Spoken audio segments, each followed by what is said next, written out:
This interview is a part of the Oklahoma Historical Society's Oral History Program Living Legends collection.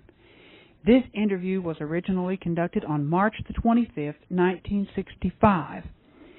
The interview was conducted by Mr. Frank Doyle.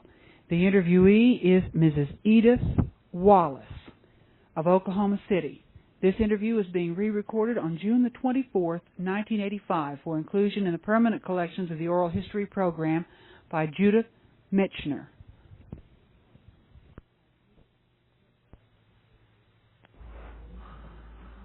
Well, on this 25th day of March, isn't it?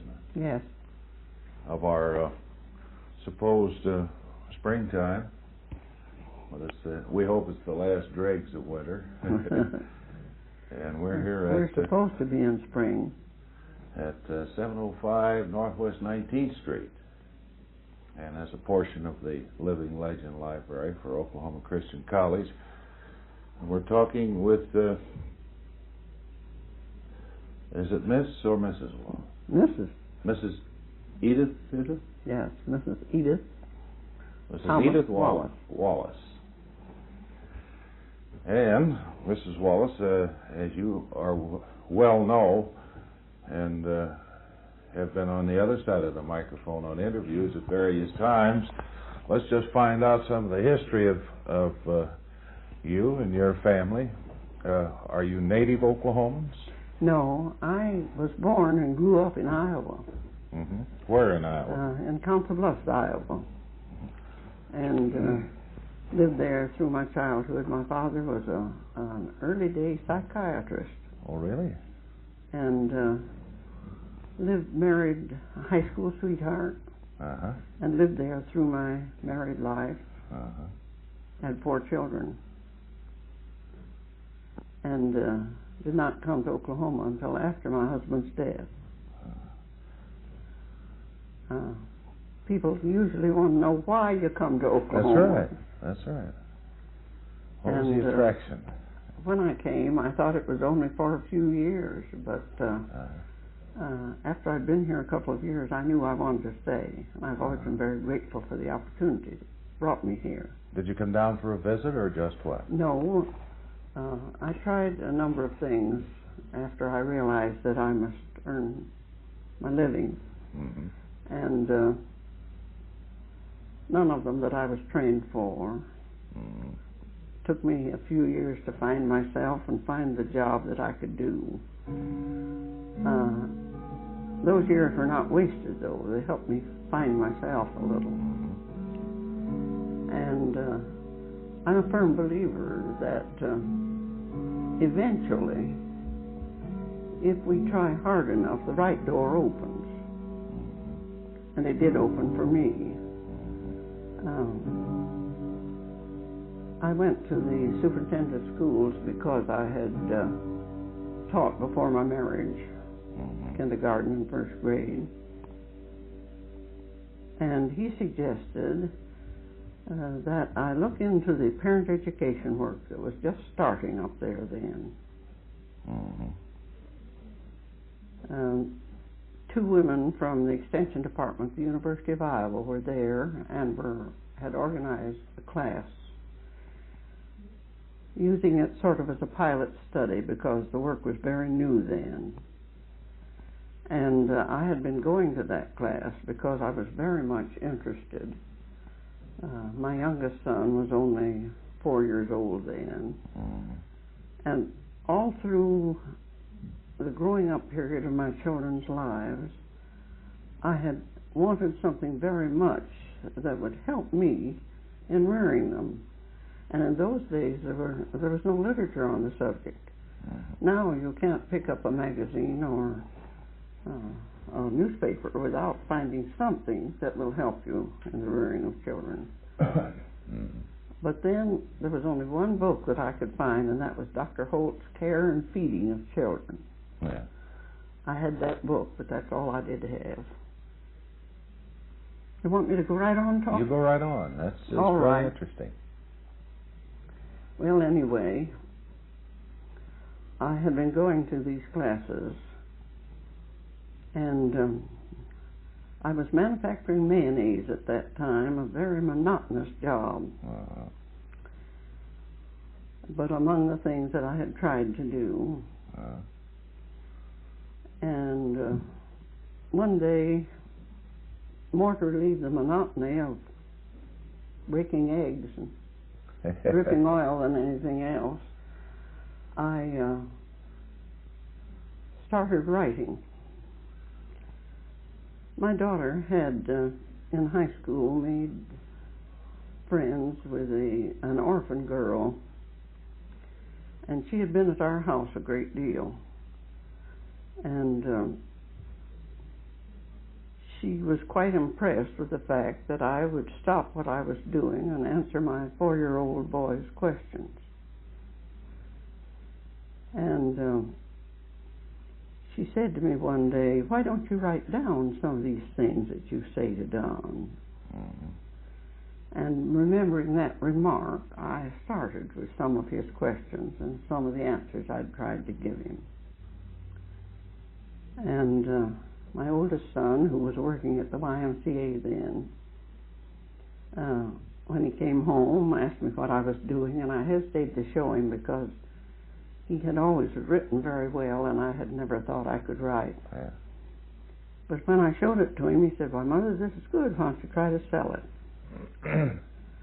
So I took it over to the Omaha World Herald, and in my ignorance, I asked for the top man at the paper. I would hesitate to do it now without an appointment. But he saw me, he read what I brought. I told him that he had a column on animals, but no columns about children and parents and the relationship between them. And to my surprise, and I think a little bit to his, I sold my column. So the superintendent of schools said to me, "I don't want to start you back where you would have to start after being out of schoolwork so many years. Why don't you look into this parent education work?" And a woman came through, I'm sorry I can't remember her name, but she was doing research work for the Laura Spielman Rockefeller Foundation on parent-child relationships and child development. And she came to see about the program that was going on in Council Bluffs. And I was introduced to her. I had a scrapbook of the things I had written for the World Herald and told her something of my experience teaching and in public speaking.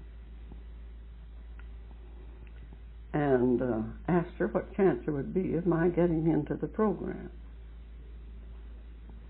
And she said, "Well, you can't get into the Iowa program without experience someplace else first, because they're working under the Extension Department of the university. But Oklahoma is opening up a very fine program under the State Department of Education, the vocational department. And I advise you to go down there and see, or write down there and see what opportunity there would be for you there." And she told me to write to Miss Kate North, who was then the state supervisor of home economics, working in the vocational department.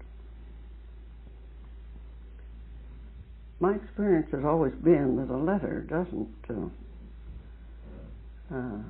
bear as much weight as a personal interview, particularly if you cannot write a lot of letters after your name, and I can't.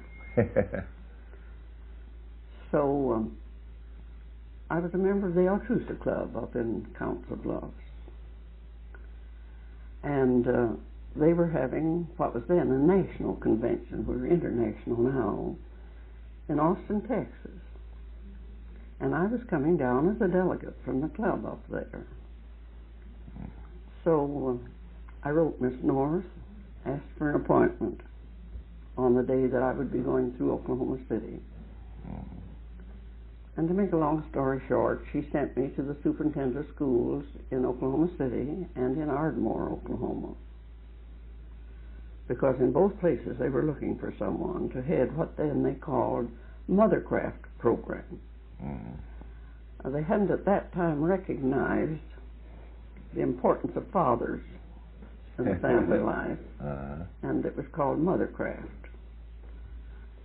And I went and had an interview with Mr. Rife, who was then superintendent of schools here, and Mr. Godby, who was superintendent of schools in Ardmore, with my scrapbook of newspaper clippings under my arm, a prayer in my heart. And got the position in Ardmore. At that time, they filled the position in Oklahoma City with a woman who could write a good many letters after her name and had worked in home economics in other states, but was not married. Ardmore has been known as a friendly city, and they were certainly friendly to me.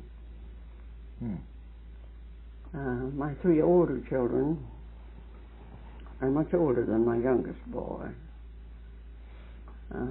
My oldest son was in New York, just taken a new job that he had hesitated to take before because he didn't want to leave the rest of the family. After I got this position down here, we were going to break up the home, he went to New York, took this position. My daughter was starting to teach in a small town in Iowa. My second son was ready for his senior year in high school, and I brought the 4-year-old boy with me. This second son, who chose to finish that last year in high school, is Wilson Wallace, an attorney in Ardmore now.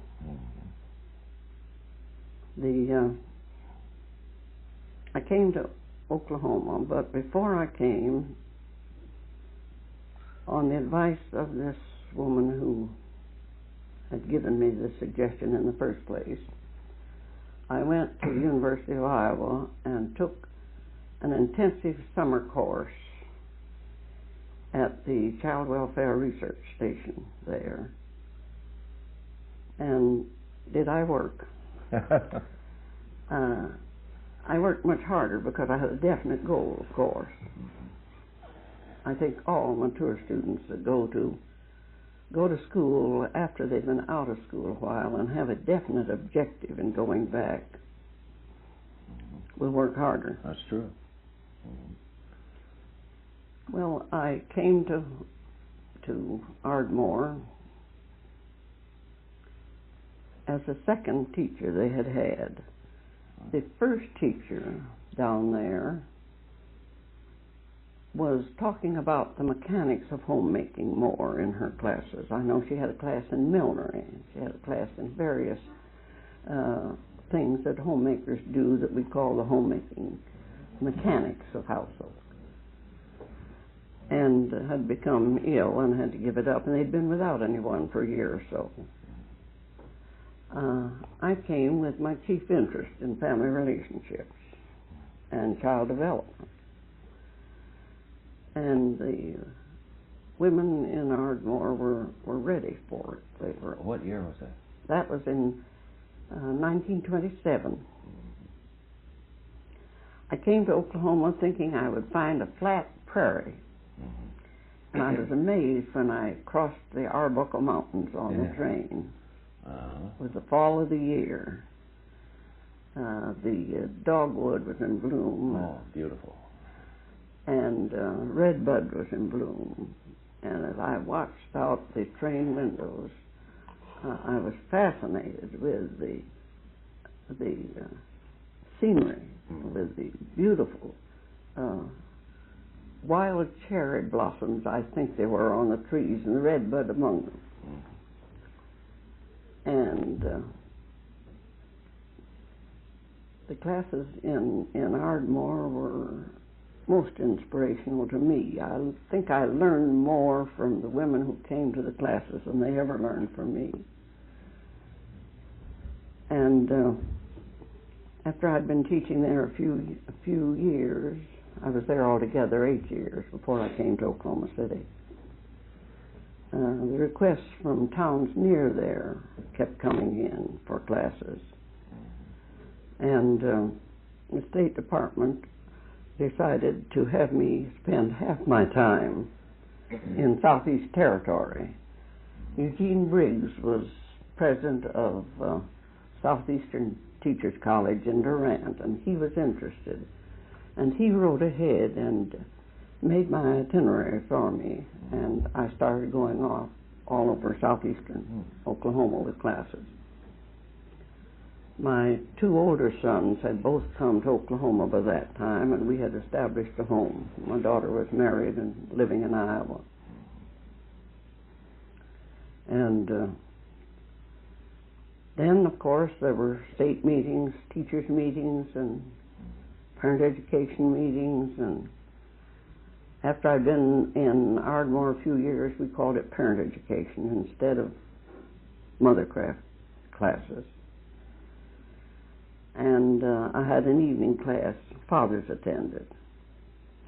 As far as I know, that was one of the very earliest parent education classes. I read in Parents Magazine several years after that of a class in the East someplace that claimed to be the first one, but my class was predated that. And of course I came to Oklahoma City often for various meetings. And when the teacher that was here gave up the work, I was asked to come up here and take it. That was in 1935.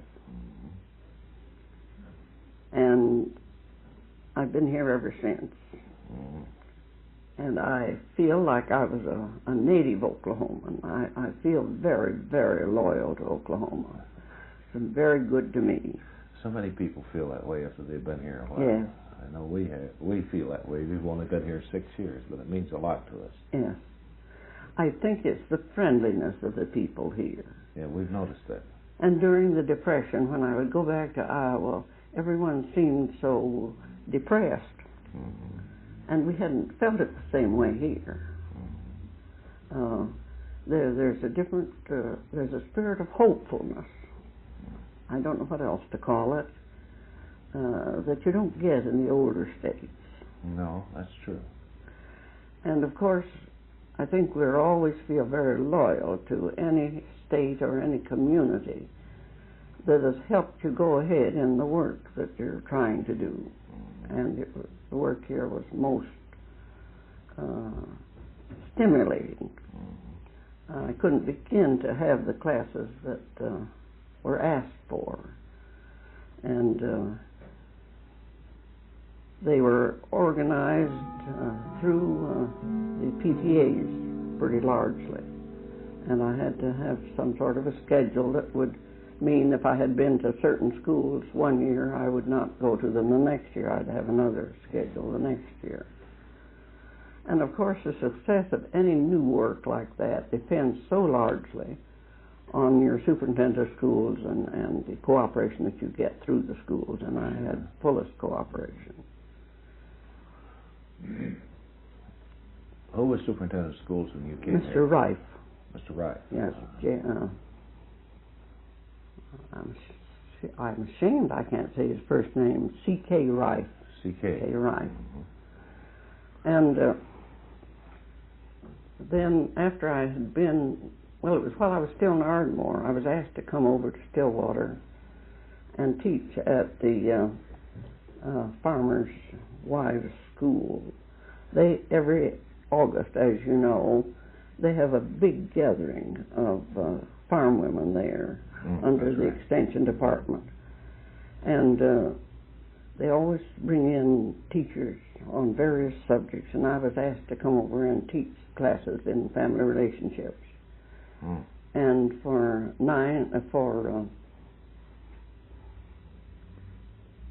Oh, I guess for 20 years, almost without exception, I have taught classes over there. And it's one of the most inspirational things that anyone could do, because those farm women come in there, and when we started, of course, there was no air conditioning in our classrooms. It was hot. They'd get up early and go and sing before they started their round of classes, and then they'd start in the classes. And anyone who loves to teach would love to teach those classes. You really found your niche then, didn't you? Oh, yes. And I was so pleased as I was asked to come back year after year. Then one summer, I was asked to come and teach in the School of Home Economics, the home economics teachers that teach under the Smith-Hughes bill have to have some parents' classes also.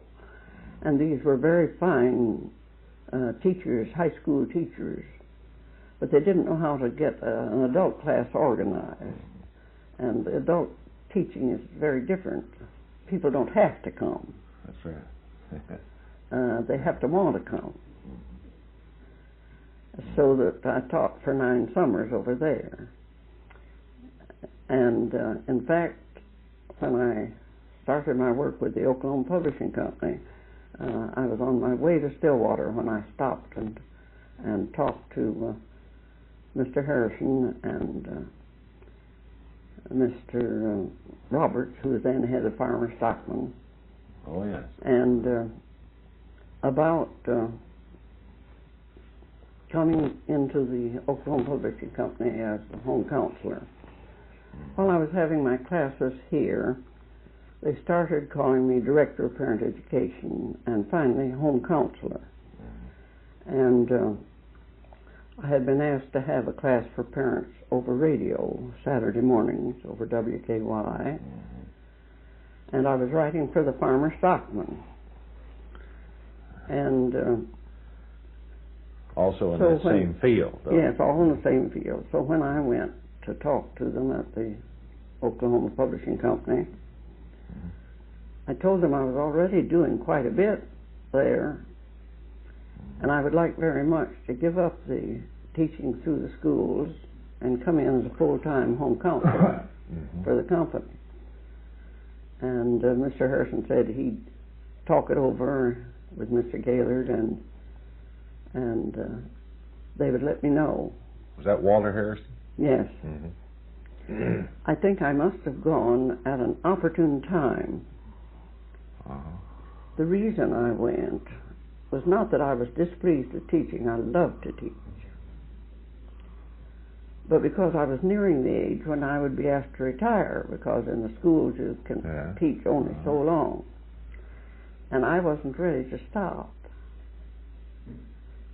And you can write, you know, as long as your head will work and your fingers will operate a typewriter.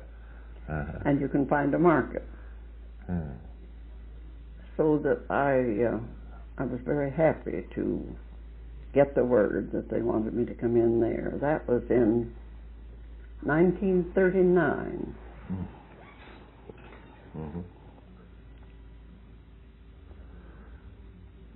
And what did you do there specifically? Explain. I was already writing a syndicated column called Points for Parents that was syndicated by the Des Moines Register and Tribune Syndicate. And I had started writing that in 1930, and I'm still writing it 6 times a week for 35 years. And the Oklahoma was carrying it. I was to keep that going, of course. Then I was to write a daily column called Our Homes. And I was to have private conferences. I was to continue my writing for the Farmer Stockman and my talking over WKY. And go out to any place in the state where they wanted a PTA speaker or a woman's society, church speaker, or and go without charge as a part of the public service work for the Oklahoma Publishing Company. The number of times I went was left to me, but I usually averaged once or twice a week. I spent 5 very busy and very interesting years there. I was going to say, where'd you find the time? I worked daytimes down there and nights at home, and loved very much the contacts here, and had a great deal of encouragement at the building too. When I severed that connection, it was not because I was not content with what I was doing, but because I'd always wanted to write something more permanent. I had an opportunity to write a book, and the opportunity came from a publisher here who was willing to pay me the salary I was getting there in order while I was writing, and I felt I couldn't turn it down. Unfortunately, it was not an established firm, and they are no longer in existence, but it really served my purpose in that it enabled me to do the thing that I'd been wanting to do. Also, I was realizing that I couldn't keep up the pace I was going forever. But Mr. Gaylord asked me to keep my Sunday column, and it is still running. I still write it. And when the publishing firm failed, I was very content to lighten my work, and now I write 7 columns a week, the 6 syndicated columns and the 1 Sunday for the Oklahoma. How many papers in on the syndicate? You know? At its height, it had 70 papers, but they're dropping off now because, as they tell me at the syndicate, newspapers are not using syndicated material as much as they used to. They're using local people and people on their staff much more than formerly. I have tried to get someone to help me with my syndicated column so that it could go on after I have to stop. But I've tried out 4 people, and I find I do as much work editing and rewriting as I did to start from scratch, and so far it hasn't worked. I'm doing it alone now. But I think that what you're interested here in is not so much what I've done personally as the fact that Oklahoma was one of the foremost states to become vitally interested in child development and opportunities for children under school age in preschools and nursery schools, which we realize now are so important, and for helping parents in their relationships with their children and their family relationships. We expect older states, particularly the eastern states, to take a lead in a new departure in education. But people are always sort of surprised when they find that Oklahoma is foremost in some educational movement. And they were, Oklahoma as a state was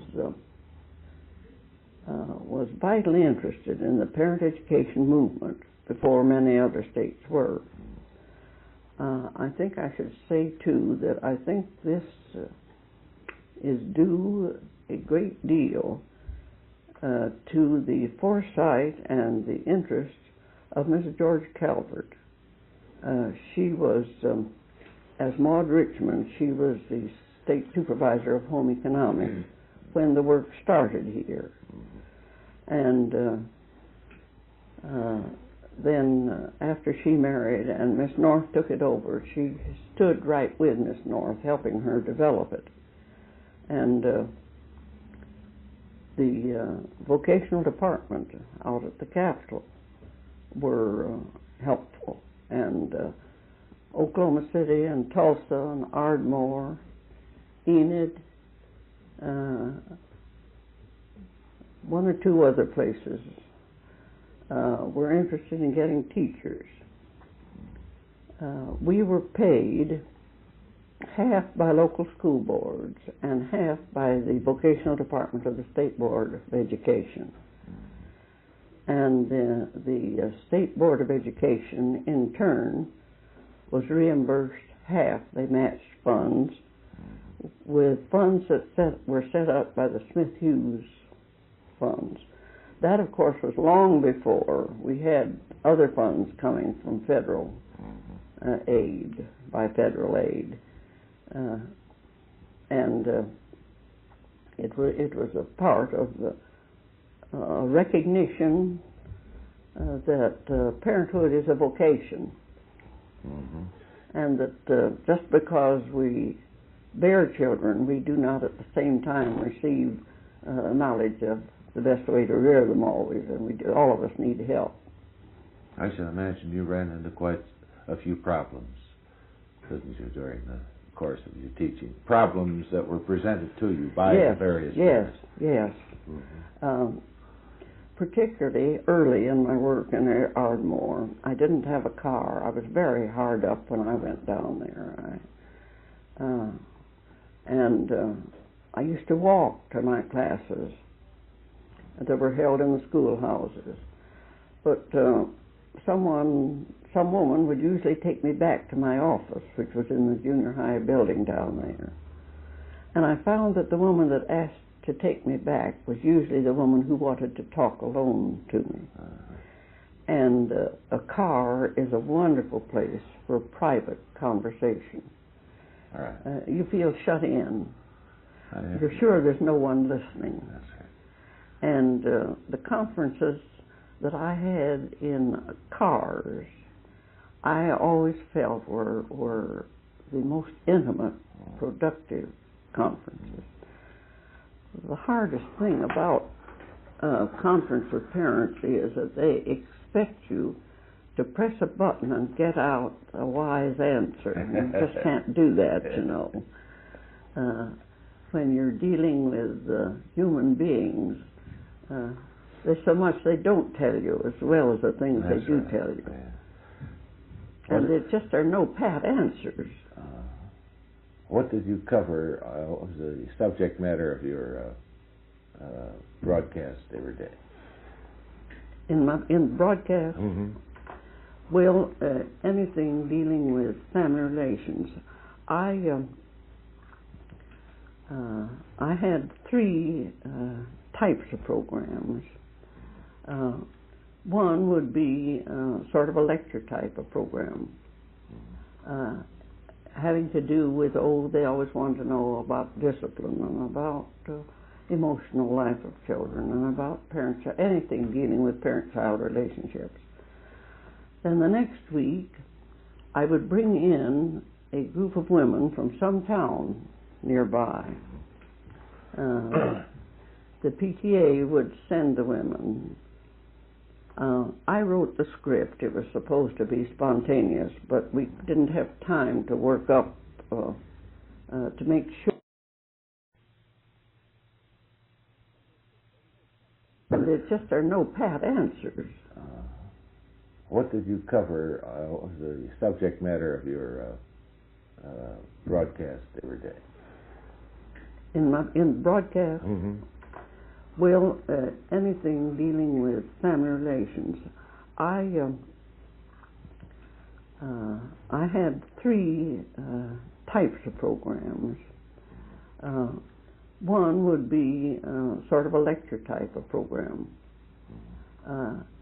having to do with, they always want to know about discipline and about emotional life of children and about anything dealing with parent-child relationships. Then the next week, I would bring in a group of women from some town nearby. The PTA would send the women. I wrote the script. It was supposed to be spontaneous, but we didn't have time to work up to make sure that we wanted everything to go over the air that spontaneity would bring.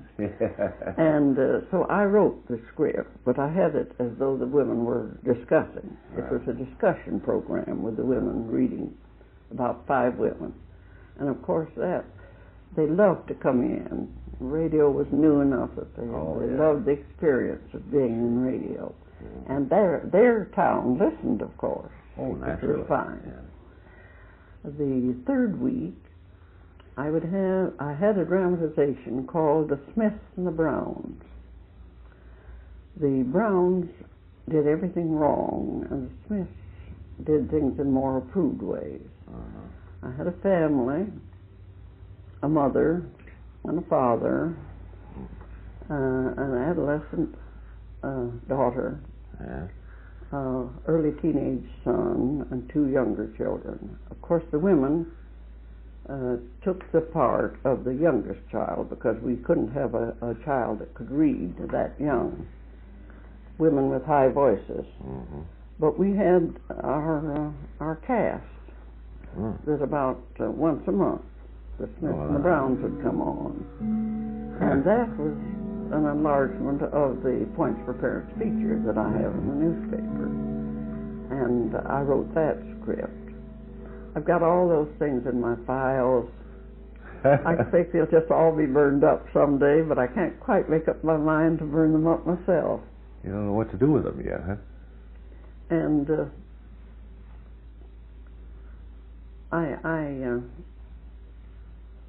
I feel I've been much more personal in this interview than I should have been. No, I think the personal aspect has to be entered into, particularly on this, because it is not for publication. It's merely for research and for workshops. Yes. At the college and other colleges that would want to go into something like this as a segment of a theme or a basis of a theme that they may be doing out at Southern California or at Yale or Brown or Smith or one of those schools. And as such, they can send an inquiry, for instance, into the Oklahoma Christian College Lending Library. Want to know about, do you have anything on tape by anyone in particular about the parents and parents associations and so forth? And here they will have it. And particularly the value is that it's in, you might say, the first person to a degree, because it's in your voice and you're talking about the items yourself. Well, I've been very much interested in the progress that's been made. In the early days, we were much more sure of ourselves than we are today. I find today I say much more often, to the best of my knowledge, this is so. Or as far as research goes, we believe this to be true. Why is this? Well, I think in the first place, the little knowledge was a dangerous thing. I found I've looked over my old outlines, and I was much more willing to state things definitely then than I am now. Part of it is just the general progress of change that we're going through, I suppose, and then we're learning more. A great deal more knowledge has been acquired. There's much more knowledge available. When I was teaching over at Stillwater, it was A&M College then, I found that these girls had a great deal of psychology in college, but they were unacquainted with the books that were written in simpler form for the mothers and fathers in the homes. And even yet, when I meet some of those teachers that came over there, they thank me for introducing them to that type of literature that was written for the lay person rather than the college student. And then too, there is more research being done in child development, just as there's more research being done in medicine and in other areas. Do you think our progress, say, to date has really been significant? I didn't quite get Has that. it been significant, our progress to date? Oh in my, that yes, field? I think it has. I think we went through a period, and I think some of us early teachers are responsible for it. We went through a period in getting away from the dictatorial type of parent. The grandparents, great-grandparents that were saying you keep quiet and keep clean and do as I tell you to and don't ask any questions. And getting away from that sort of thing, we did go over to the other extreme. I think for a while we were teaching too much of what we now call permissiveness.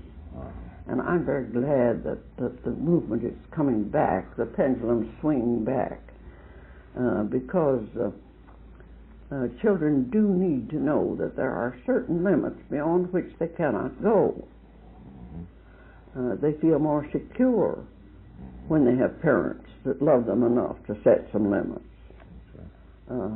I certainly am not an advocate of the extreme permissiveness any more than I am the dictatorial relationship that existed between parents and children in the past.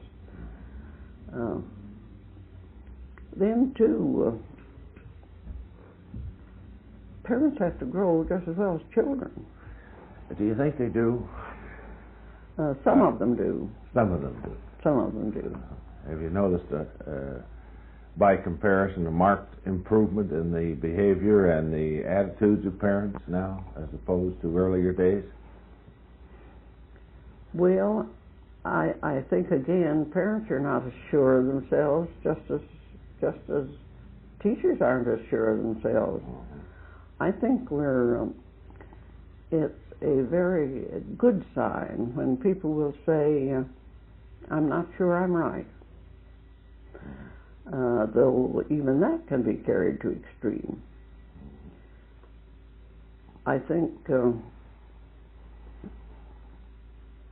parents today, I have no right to generalize.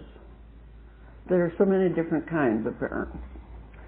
But I do think parents today are very anxious to learn. They're not sure they're right just because they're parents. Isn't that part of the transition in all phases? Yes, it is. The attitude of parents are so entirely different. I can see where my using the first person, which I shouldn't do, but merely to cite an example, my attitude is somewhat different. It's probably more lenient in a way. In some ways, perhaps it's more understanding than my parents. Yes. I think we generalize this to that. I think that's true of almost all parents of today. We're trying harder to understand. Parents used to think just the fact that they were parents gave them wisdom. And today we know we have to work at it just as we have to work at other things. Well, anymore, these children, from any age on up, they really put you to a test, don't they? Yes, they do. And they know whether we do what we say or not. And more and more we're realizing that example counts much more than just talking to us. Yeah, it's That's not what they absorb from us. Well, in other words, it's not do it because I say so. Yes, but do it because there's a reason back of it. Do it because this is the reason why, and it isn't because I'm the father or I'm the mother. But because I've lived longer and have had more experience and love you so much that I do want to help you. You think the children understand that? I think they can if we have that attitude consistently. I think they need to know that parents aren't perfect any more than children are. But we're trying very hard to help them.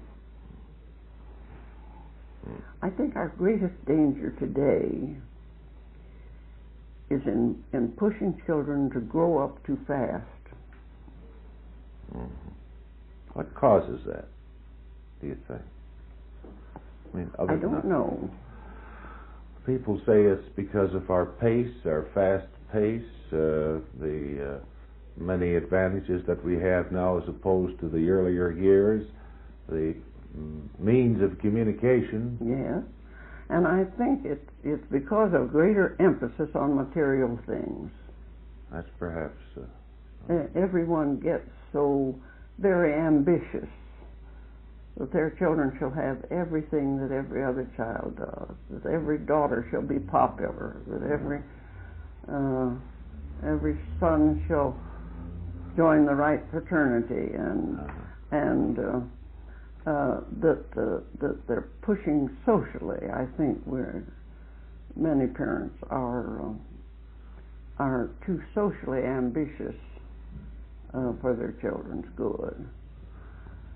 But on the other hand, I think more and more communities are realizing that, now I'm quoting because I don't know who said this in the first place, but what the wisest and best parent wishes for his own child, that must the community wish for all its children. And I think we're realizing that more than we ever did before. I think this new movement of bringing children, underprivileged children, from slum districts and big cities into nursery schools so that they can start more nearly on a par with the more privileged children when they go to kindergarten is a wonderful movement. I think many of the dropouts in high school today are due to the fact that those boys and girls may have come from a home where they had so little that they didn't have the vocabulary or the knowledge or the experience. When they started kindergarten, they were way 2 or 3 years behind the children mentally because they hadn't had the home advantages. And then they go into first grade and they can't learn as the other children can learn because they're still handicapped by these early years. And they start their school life feeling inferior and handicapped, and they never quite catch up with their schoolmates, and they're ready to drop out because of that discouragement as soon as they can. That if we can help these children that come from these very underprivileged homes through the preschool years, so that they start kindergarten more on a par as far as their knowledge goes with the other children, and then start first grade more on a par with them, we won't have as many discouraged dropouts later on. I feel very strongly we have to start way back in the early years. I've heard it said frequently the years between 3 and 6 are really the most formative years. Well, they are. Those can't we remember in our own lives the impressions we got in those early years? I can. I guess so, yes. Whether the world is a friendly place or not depends upon whether home life is a friendly home or not. Mm-hmm. Whether they want to get even with people depends a lot on whether discipline was administered in such a way that they felt parents were taking advantage of being bigger than they were. So much of their attitudes later on depends on those early impressions. And those of us that grew up in homes where we had loving parents, and parents that encouraged us, and parents that, well, that word self-image is something we read about a lot now. I think we need to have a self-image of ourselves that enables us to try new things and to go ahead and do things. If you're feeling that you can't do anything, if you've been told all the time that you were growing up that you were slowpoke and a coward and inferior in various ways. You get that self-image of yourself, and you never quite get over it. And if you can't think well of yourself, how are you going to have the respect of the people that you come in contact with? That those of us that grew up in homes that were encouraged to think that we were individuals of worth are very fortunate. And every child needs to feel that's a great need, to feel that you're an individual of worth, that you have something you can contribute to the world. They need that self-assurance. Yes. And we're all of us born. Well, I read somewhere, it was the head of a magazine article. I wish I could give credit to the person that said it, but I don't know who it was, that we're born alike but different. And it isn't hard to see that we're born different. We are, all of us. Sure. Unless we happen to be identical twins. But we're born alike, too, in that we're born with certain fundamental needs. One's a need for physical comfort. Another's a need to be recognized as an individual of worth.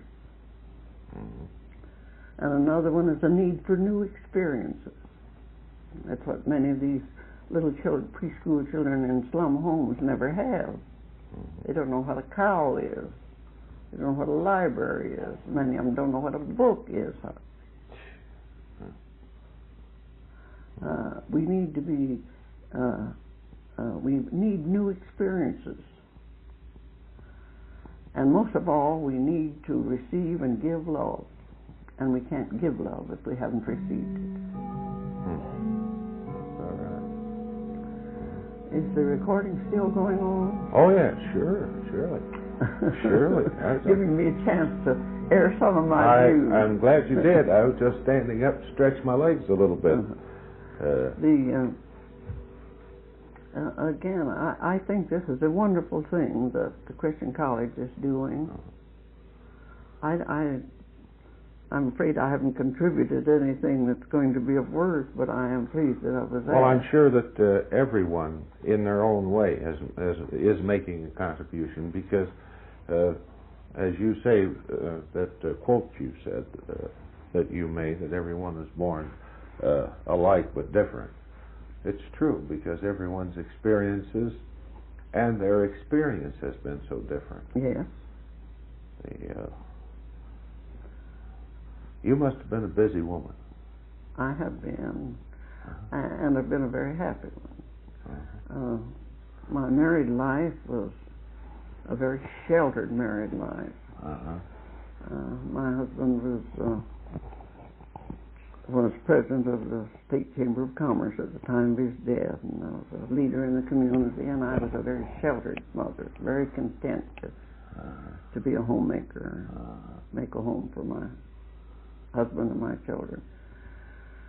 And I never expected to get out and earn my living again. Yeah, that light was under a bushel basket, wasn't it? Yeah, well, I'm so grateful that I found the thing that was a challenge to me, and that really, in a way, I'd been preparing for all my life, but I didn't realize I was preparing for it. Well, it was, and it was quite a break that at the time that you were sort of spreading your wings in that way. Oklahoma had some room. Something was happening here yes. that you were interested yes. and stimulated. I think from my own experience, timing has counted so much. I realized that I had to do something different than I was doing just at the time that the parent education work was starting. And I happened to be in a place where I could make contact with the people that could help me. Then when I was reaching the age where I couldn't teach too much longer, the publishing company seemed to be just in a position. The timing was right there, too. And sometimes when we don't get the job we want, or that we think we're ready for, it's because our timing, our preparation isn't meshing, as we might say, with the need that's being felt for the thing we can give. And I suppose there are many people who are prepared to contribute a great deal to the welfare of a community that don't have the opportunity just because what they have to offer doesn't coincide with what the need of the community or the person that can offer it. Now, in the establishment of your college, it came at the time that the city was ready. That's right. And, of course, I thought Oklahoma City was a big city when I came in 1935, but I've watched it grow out north. My first home was out on 23rd, and everything north of us was Shepherd Farm, and, well, it didn't seem like there was anything between us and the North Pole when the wind came from the north, and now that's all grown, all built up, of course. And as I said before, I feel very, very loyal to this community because, well, I like to live here, and my children now are scattered. I think I want to add this personal note. I now have 9 grandchildren. Oh, great. And 4 of them are married, and I have 9 great-grandchildren. For heaven's sake. And so that I can go and visit my children that have grown children. Where and are get some ideas. Where are your children now? Where are they living? My oldest son is in Milwaukee. He's in charge of the personnel department of WTMJ, the radio station there. Yeah. And is chair and is president of the Broadcasters Association in Wisconsin. My daughter is in Iowa, and she's in the real estate business.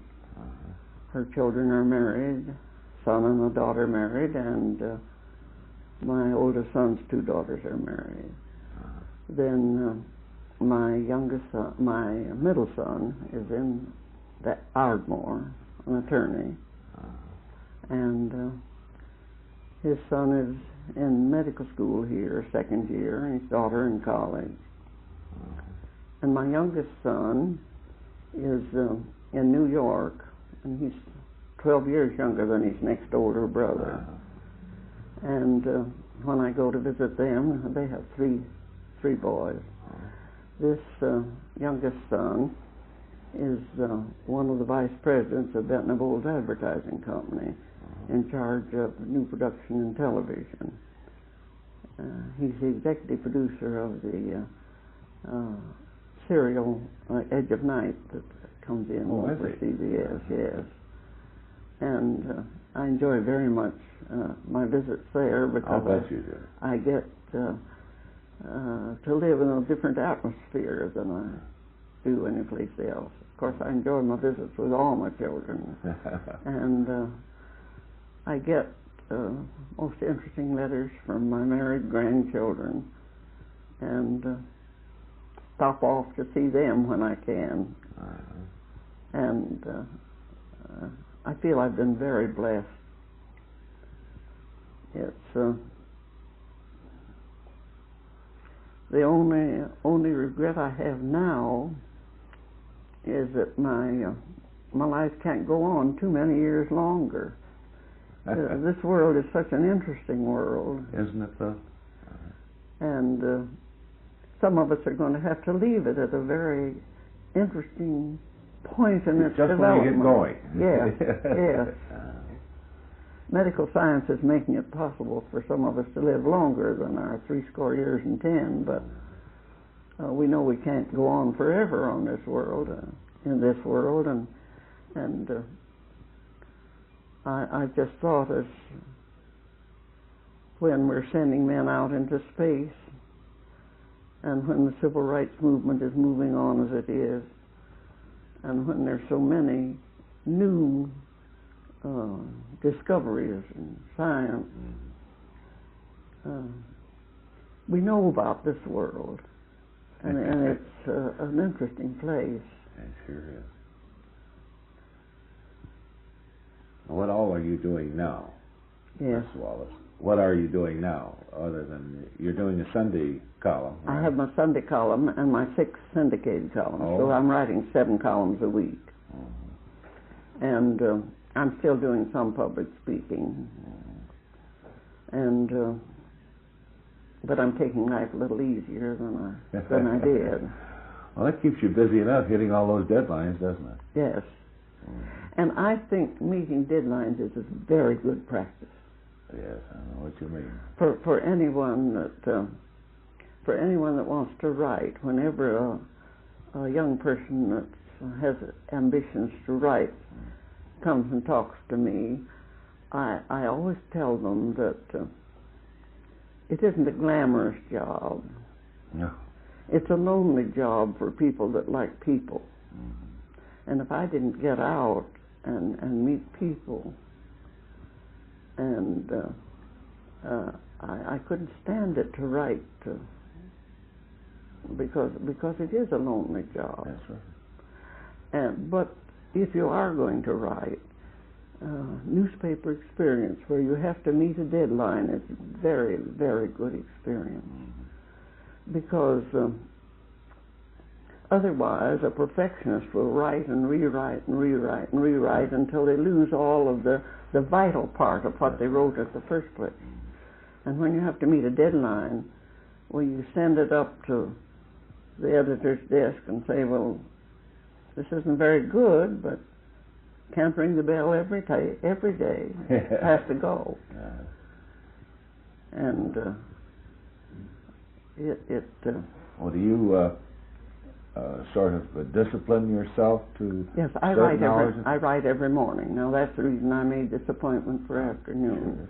I never make a morning appointment or accept a morning invitation. Occasionally I'm asked to come and talk someplace in the morning, and I say, I'm sorry, but I can't. If you have an afternoon meeting, I'll be glad to do it. Nice. Because if you go one place in the morning, then you have to go other places in the morning too. And first thing you know, I can't go out and meet people and get the thrill that you get with other people, and then go home and sit down at my typewriter and work. I have to write in the morning. Well, that makes a nice arrangement, doesn't it? It makes it very nice. Makes it very nice. And I wish that every older person, instead of having to work right up to age 65 and then just stopping like that, I wish that every older person could halfway retire. That's what I've done. I'm doing just about half what I used to do. It seems a dirty shame, and it's a consensus of many people.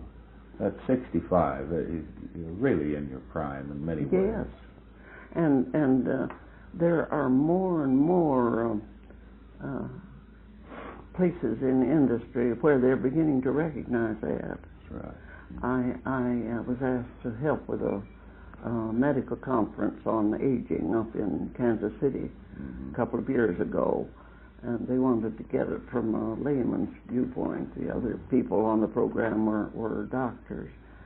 And I was very much interested in hunting material for my contribution there, in discovering that many, not schools yet, because they don't seem to be able to do it in schools, but in many places in industry, they're using people half-time. That's right. Because of their vast experience and their knowledge and their ability to use good judgment. Well, there are lots of places, you know, where two people could fill one job. And I hope our schools will come to that eventually. Some very fine teachers have been let out here, where if one teacher could have taught in the morning and another teacher taught in the afternoon, the children would have benefited, and they would have benefited, because to work at something you're interested in doing up to age 65 and then just stop is terrible. It's quite a joke. It's terrible. And I think any community would be benefited to use the experience of these older people if ways can be worked out where they can work half-time and not work all day long. I don't think there are many people that can keep on punching the clock from 8 to 5 as they get older, but there are many that could go on and do the thing they've been doing half a day. Sure.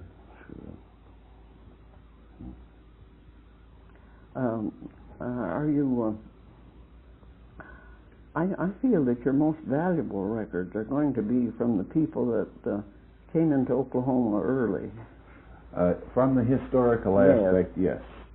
From the accomplishment and the various philosophical approaches, of course, that gets into another area, much the same as we're discussing today. And how you yourself, as well as the people with whom you've been associated, have benefited because of your experiences, and how your transition into this parent-children relationship, and what it means to us. I think it's quite a nice contribution to the library. We've talked with various people who came here even before the run.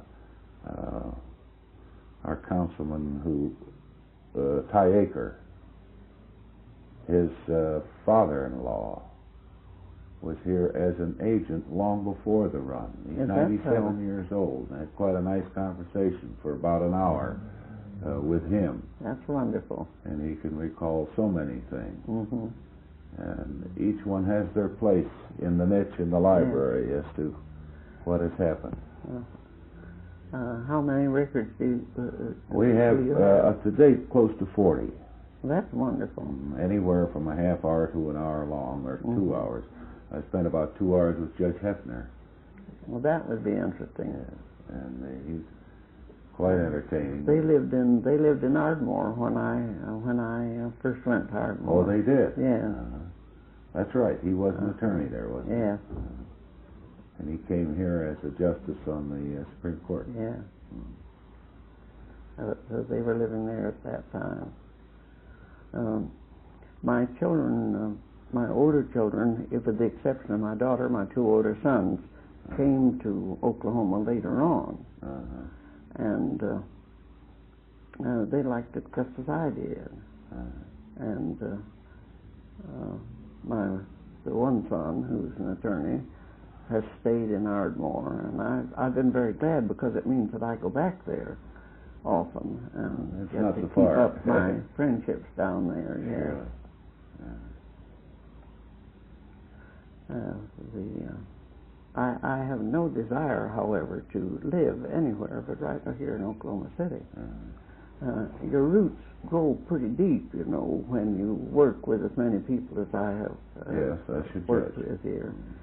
The last year that I taught parent education classes, we had 2,500 parents enrolled in classes. A class would last 6 weeks. I would have a group of classes. I'd go to one school in the morning, another school in the afternoon, and those people would come for 6 weeks, and I'd have another bunch ready, so that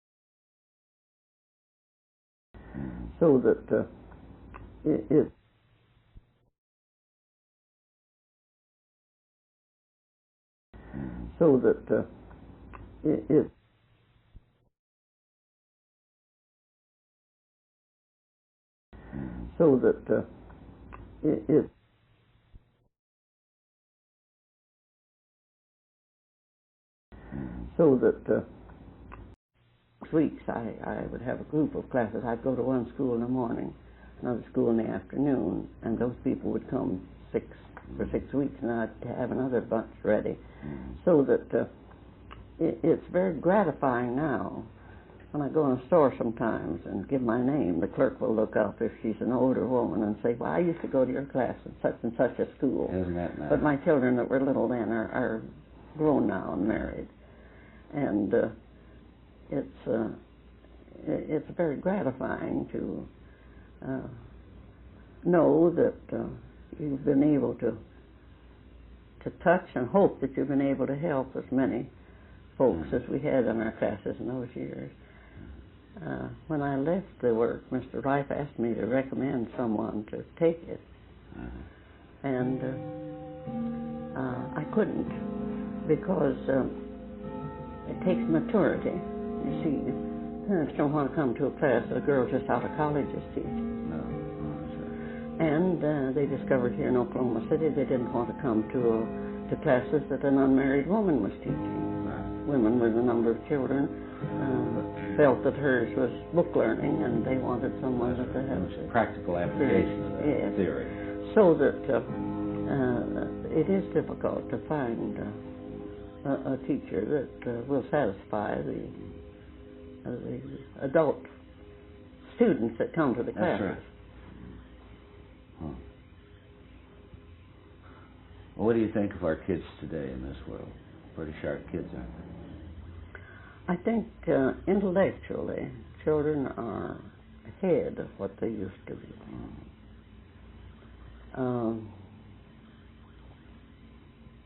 But as I said before, parents have to grow too. You get back to that all the time. I come back to that because they do. We have to change to see. Children are dependent when they're real little. And then they go through a period of very great desire for independence. It's the most difficult time for the parents because that's early teens. And they have to be mature before they realize that we really must be interdependent. That's our goal. And it takes some maturity to appreciate that it's interdependence that we want eventually, not... And parents have to grow up to that stage too. They can't keep their children dependent. They can't give them... There is no sign-off for this interview. It simply ends in mid-sentence. The indications are that Mr. Doyle ran out of recording tape before he finished the interview with Mrs. Wallace. We have recorded it and copied it exactly the way that it appears on the Living Legend reel-to-reel master tape.